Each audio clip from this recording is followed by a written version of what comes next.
Hello ഗഡീസ്, let's make some വത്തൽ കുഴമ്പ്. കുറേ നാൾ ചെന്നൈയിൽ ജീവിച്ചിരുന്ന കാരണം വത്തൽ കുഴമ്പ്, കാരക്കുഴമ്പ്, അങ്ങനത്തെ കുറേ ചെന്നൈ സ്റ്റൈൽ ഫുഡ് എനിക്ക് ഭയങ്കര ഫേവറേറ്റാണ്. ഞാൻ കുറേ പ്രാവശ്യം ട്രൈ ചെയ്തിട്ടുണ്ടെങ്കിലും അവരുണ്ടാക്കണ ഒരു ടേസ്റ്റ് ഇതുവരെ കിട്ടിയിട്ടില്ല. ഞാൻ ഇപ്പോൾ കുറേ നാൾക്ക് ശേഷമാണ് ഒരു വത്തൽ കുഴമ്പ് ഉണ്ടാക്കാമെന്ന് വിചാരിച്ചത്.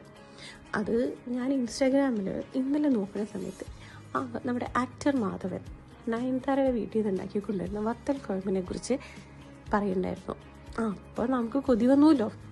അപ്പം ഞാനിങ്ങനെ ഓൺലൈനൊക്കെ ചെക്ക് ചെയ്ത് ഒന്ന് ട്രൈ ചെയ്തതാണ്. വത്തൽ ഞാൻ മേടിച്ചിട്ട് കുറച്ച് നാളായി, പക്ഷേ എന്താ ചെയ്യേണ്ടതെന്നും പിന്നെ മടി കുറച്ചധികം ഉള്ള കാരണം ഇതുവരെ ഉണ്ടാക്കിയിട്ടില്ല. അപ്പോൾ ഇന്നൊന്ന് ട്രൈ ചെയ്യാമെന്ന് വെച്ചു.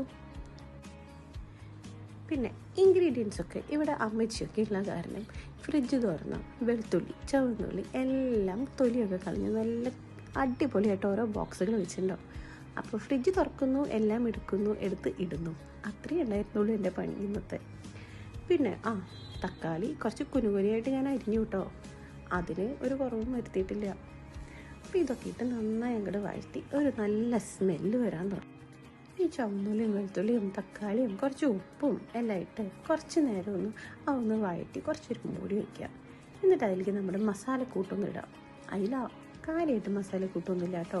കുറച്ച് മഞ്ഞൾപ്പൊടി, പിന്നെ നമ്മുടെ മുളക് പൊടി, പിന്നെ കൊറിയാൻഡർ, ഈ മൂന്നും ഇട്ട് നന്നായി ഒന്ന് വഴറ്റി ഇങ്ങനെ എണ്ണ തെളിഞ്ഞ് വരുന്ന സമയമാകുമ്പോൾ നമുക്ക് അതിനുള്ളിലേക്ക് കുറച്ച് പുളിവെള്ളം കൂടി ഒഴിക്കാം. അങ്ങനെ കുറച്ച് നേരം അടച്ച് വെച്ച് നമ്മുടെ സംഭവമൊക്കെ ഒന്ന് റെഡി ആയിട്ടുണ്ട്.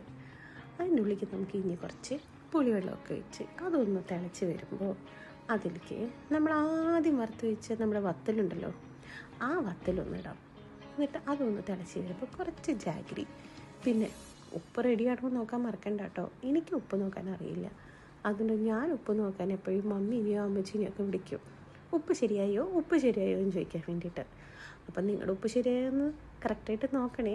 എന്നിട്ടൊന്ന് ടേസ്റ്റ് ചെയ്ത് നോക്കാം. ഞാൻ ടേസ്റ്റ് ചെയ്ത് നോക്കി, ഭയങ്കര ടേസ്റ്റി ആയിരുന്നു. അങ്ങനെ നമ്മുടെ ഇന്നത്തെ വത്തൽ കുഴമ്പ് റെഡി. ബൈ.